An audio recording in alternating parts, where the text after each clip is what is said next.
Man, wrestling, it's a bitch. Let's talk about it. What's going on, everyone? Welcome to Movie Emporium's movie review of The Iron Claw, the newest film from director Sean Durkin. So you may or may not have heard of the Von Erich family. They are and were the prominent, of course, family in wrestling. Pretty much all their members in their family wrestled at some point. But it's also the story of this film, which is the nature of the tragedy that befell for the five brothers. They were individuals who either died by suicide or died of an illness, and it's kind of the nature to, for the most part, Kevin Von Erich's eyes, who of course is played by Zachary Efron, who basically sees and tries to keep this family together as things start to unfortunately fall apart for them. And so with that said, that's kind of what the story is. It's that story of the Von Erich family. So once again, if you follow wrestling or have followed wrestling, like my most of my friends have at some point in their life, you'll know this family very, very well. I didn't know anything about it until I heard about this movie, but that's just because I don't know much about wrestling. But as I started to learn about it, I started to realize that this movie was not going to be a very uplifting movie, to be fairly honest. It was going to be a movie full of tragedy. It was going to be a movie that was going to be very difficult to watch. And it's also from Sean Durkin, who did Martha, Marlene, Macy, Mary, or whatever it's called, the one with Elizabeth Olsen. So he's known for doing very hard-hitting stuff, but I also heard that this movie was a surprise for a lot of people, including myself, because no one knew what they were going to get themselves into. Nobody knew if this movie was going to be very good, because you have good people in it. You have Zac Efron and Jeremy Allen White, Maura, Tierney, Harris Dickinson, and stuff like that. But it's just one of those films that kind of has had a late resurgence.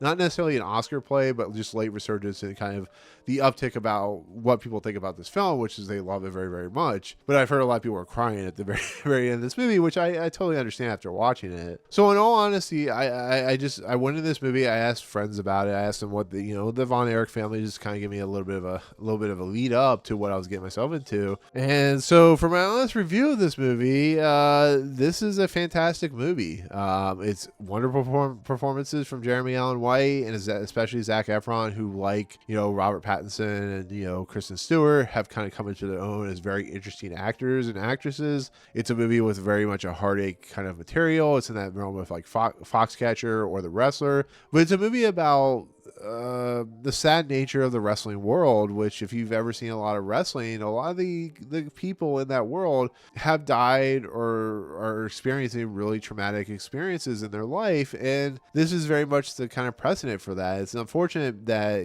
so many members of their family died, and it really shows, and it's a sad movie in that fact, but it's also kind of just a mesmerizing movie to watch, just because it shows you that these people really love what they did. They pushed themselves. They worked hard at what they did. They didn't want to let go of what they did. And sometimes the nature of sports and the nature of the life gets ahead of them. For instance, Kevin's character ends up marrying a character played by Lily James, and he's so conflicted on whether he wants to wrestle or he wants to raise his family.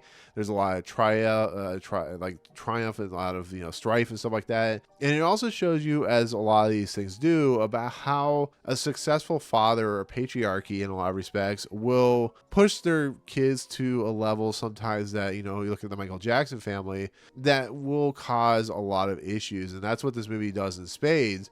It does it so well that it almost feels uncomfortable to watch, like you're watching torture porn in a lot of respects, or you're watching the nature of just like sad life reality. But sometimes it's just you got to see what real life is like, and I think this movie is just absolutely delivers. This has been a really crazy year for 2023 on performances alone, whether it be like Poor Things or The Holdovers or anything of that nature, where it deals with like the audacity and travesty of life itself and how, cruel it can be and how it's unforgiving. It really shows that, but it's just, I was so surprised by how good Zac Efron was in this movie. It's not a performance that he's going to get an Oscar nomination. Maybe he will. I don't know. The Oscars tend to surprise sometimes, but he really shows his acting chops, and he really has to do a lot of weightlifting, no pun intended, a lot of heavy lifting and a lot of wrestling around to get this world kind of way it should be going. And you watch it just kind of how this family came up to be. And the only thing that is unfortunate is because it's only like a 2 hour and 10-minute movie, you lose a lot in the kind of nature of what it's trying to do. A lot of years go by really quickly. For instance, Carrie Von Erich, unfortunately, was in a motorcycle accident. It doesn't really show that. And, it shows kind of his slow trajectory to unfortunately when he committed suicide, but it doesn't really show a lot of that, which is unfortunate. And it's the same thing with like David Von Erich, and it shows a little bit of his kind of his tragedy and travesty of what happened to him.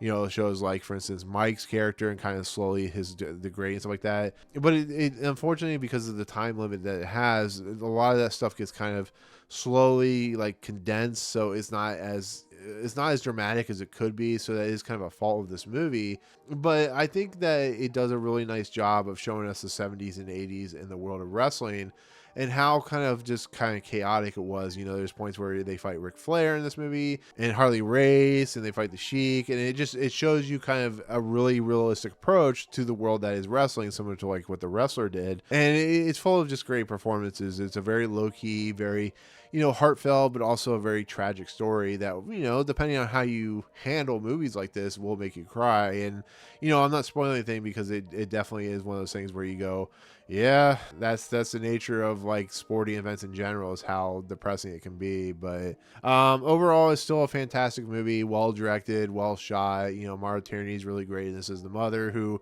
you know, the only thing I could wish is that she had a little more nuance to her performance, but it's still really good. Holt McCallany is also really good as the patriarchy and stuff like that. But yeah, Iron Claw, definitely worth a watch. Definitely give it a check out if you're interested. Once again, going with you know, tissues and stuff like that, so it will make you cry. But yeah, highly recommended. One of the best movies I've seen this year so far. So there you go. That is my take of the Iron Claw. That was actually the name of their kind of wrestling move that they did. So if you're kind of curious, it also has a Rush song, so I give it a lot of credit for that. So anyways, thank you so much for watching. Comments below. Are you interested in seeing this movie? Do you know much about the Von Erich family?